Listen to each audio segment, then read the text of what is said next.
I used to look at FIDIC contracts and feel completely overwhelmed, like I was reading language no one ever taught me. If you have been there, this series is your turning point. Let's turn confusion into clarity, one clause at a time. Welcome to Purpose Vault. I am Omar Lotfi, and you are listening to the audio edition of my book, FIDIC 1999 Red Book Clauses Demystified.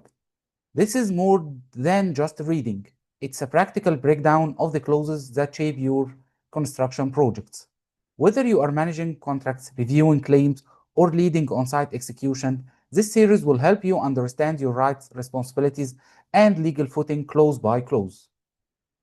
Each episode focuses on one or more sub-clauses from FIDIC 1999 Red Book, and you will hear what the clause means, why it matters, and how it applies in real-world projects.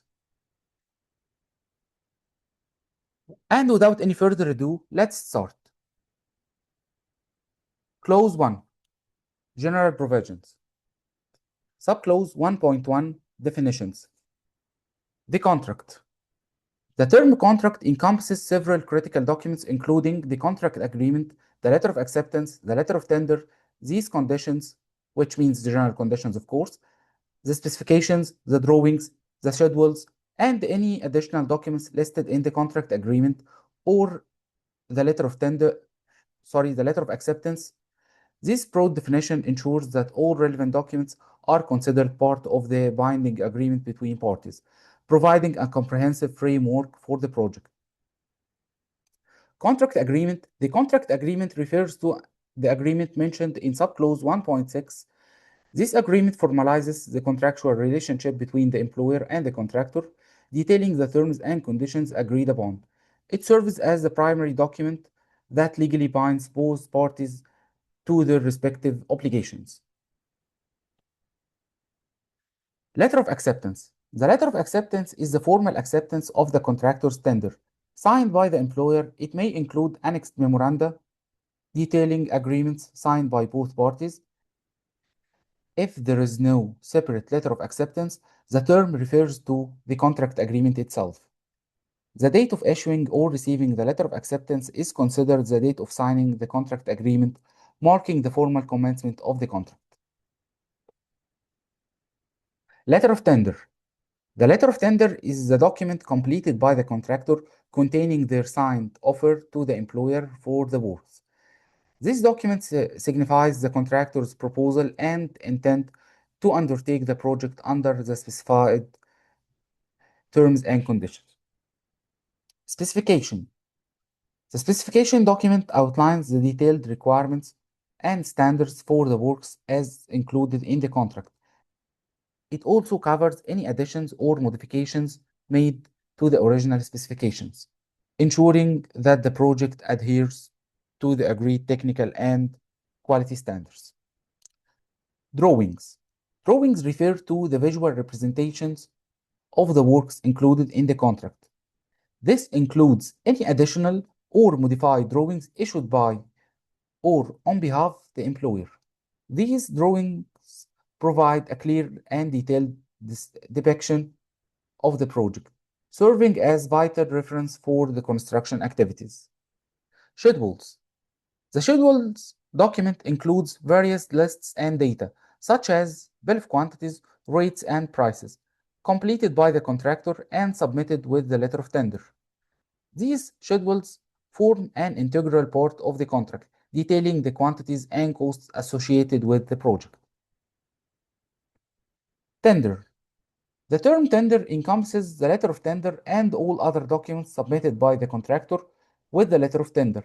This includes all supporting information and proposals that form part of the contractor's offer. Appendix to tender.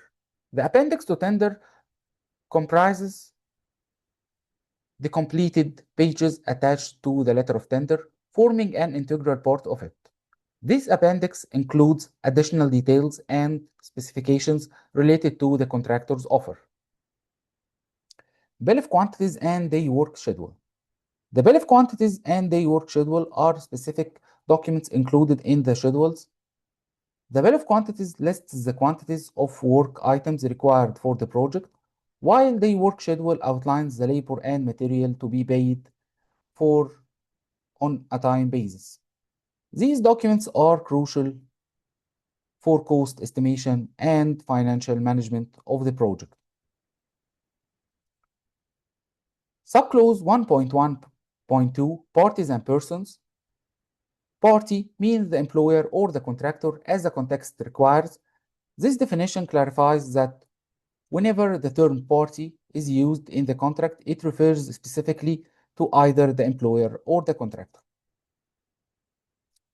Employer means the person named as the employer in the appendix to tender and the legal successors entitled to this person.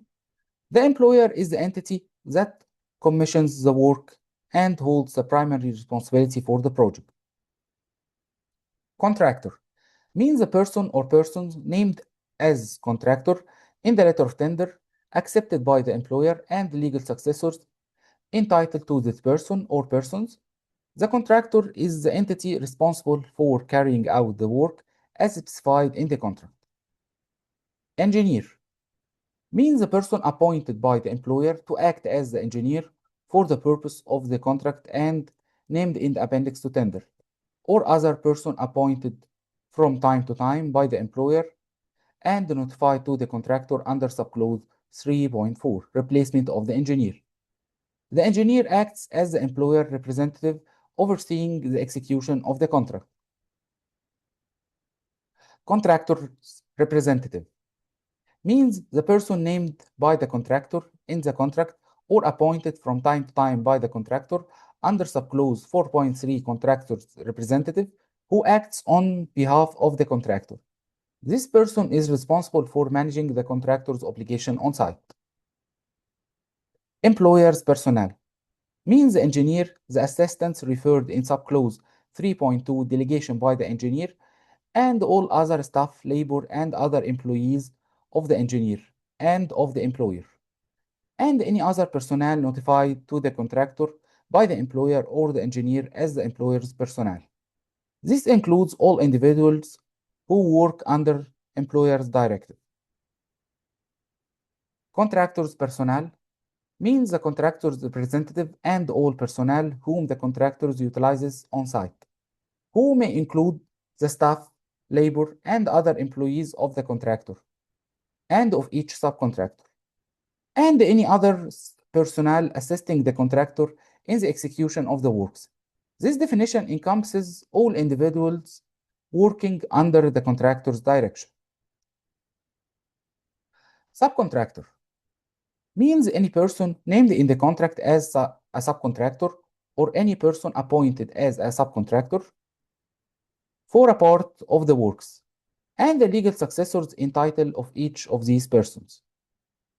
Subcontractors are those who are delegated specific portions of the work by the contractor. DAB means the person or three persons so named in the contract or other persons appointed under subclause 20.2 appointment of dispute adjudication board or subclause 20.3 failure to agree dispute adjudication board. The dispute adjudication board DAB is established to resolve disputes that arise during the execution of the contract. FIDIC means the International Federation of Consulting Engineers. FIDIC is the organization that provides standardized contract forms widely used in international construction. That wraps up this episode of FIDIC 1999 Red Book Demystified. I'm Omar Lotfi, and I hope today's clauses gave you a clearer, more confident understanding of your contractual responsibilities on site. If you work in construction, every clause in FIDIC isn't just a legal or contractual text. It is a situation you could face any day on site. That's why FIDIC 1999 Red Book Demystified isn't just a breakdown of words. It's a roadmap that connects real project challenges with the contract language we sign. Subscribe now to Purpose Vault on YouTube. Like the episode if you found it useful. Hit the bell button Download all guides and contractual templates from my Google Drive, link in the description. Got a real question or feedback? I'd love to hear in the comments or by message. Share this series with your team, site engineers, planners, and contract professionals, because just one episode can change the way they handle a clause and save the project from a dispute, delay, or unexpected loss. See you in the next episode. New subclause, new stories.